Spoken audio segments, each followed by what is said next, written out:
Robert, I'm not sure if you totally heard, but 2013 is over. We are in a new year, 2014, but as we look back on 2013, we have to decide, we don't have to, but we want to, and discuss it. Who exactly should be the boxer of the year in 2013? Now, Yahoo Sports put out a fantastic series of fighter of the year, fighter of the year, fighter of the year, fight of the year, and many other accolades that they gave out, accolades and awards. And the fighter of the year that Yahoo Sports decided on was none other than Floyd Mayweather Jr. for beating Robert Guerrero and Canelo Alvarez in damn near shutouts. Did you have Floyd Mayweather as your fighter/boxer of the year in 2013? Not necessarily. I mean, it's an understandable choice. I mean, he is still the straw which stirs boxing's drink. Those are good wins, especially the win over Canelo. There were some other, pretty considerable candidates this year, as you know. Ms. Guillermo Rigondeaux, who I know is not a fan favorite, but I can't think of anybody else who destroyed. Robert, I think it would be totally unfair to give it to Guillermo Rigondeaux just because of what you said with the fanfare. No one wants to see him fight. HBO struggles to even draw crowds, not only there, but also on TV to even watch his fights. So, I mean, how much should that weigh into our decision? The fact that they're a fan favorite or they're, people root against him to lose in a fight, not necessarily Rigondeaux, but in the favor of Mayweather. Just the sort of fanfare. How much should that weigh into it?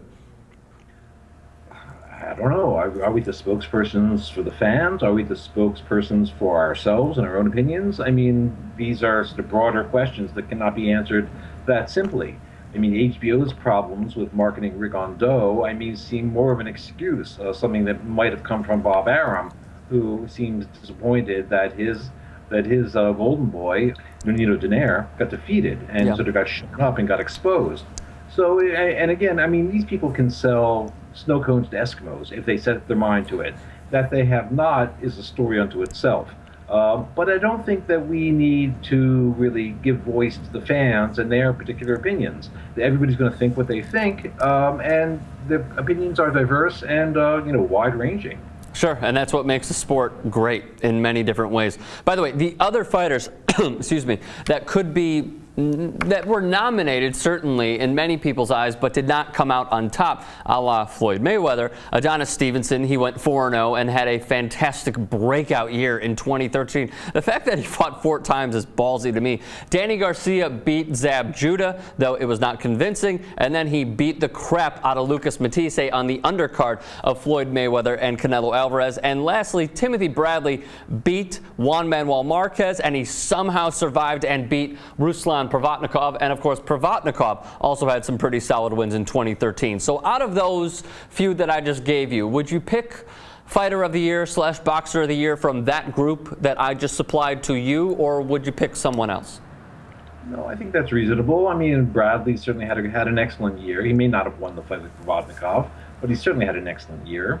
And again, he defeated Marquez, Pacquiao's conqueror, even though Marquez is now 40 years old, but an excellent year. But I think Danny Garcia is somebody who's sort of been overlooked. I mean, he is a fantastic fighter. I mean, he's made believers out of people who didn't believe, a year ago. And he put on great performances. And as you pointed out, that performance against Lucas Matisse was really impressive. So I would just make it a toss-up, at least between the list that you just mentioned. I would make it a toss-up between Danny Garcia and Timothy Bradley.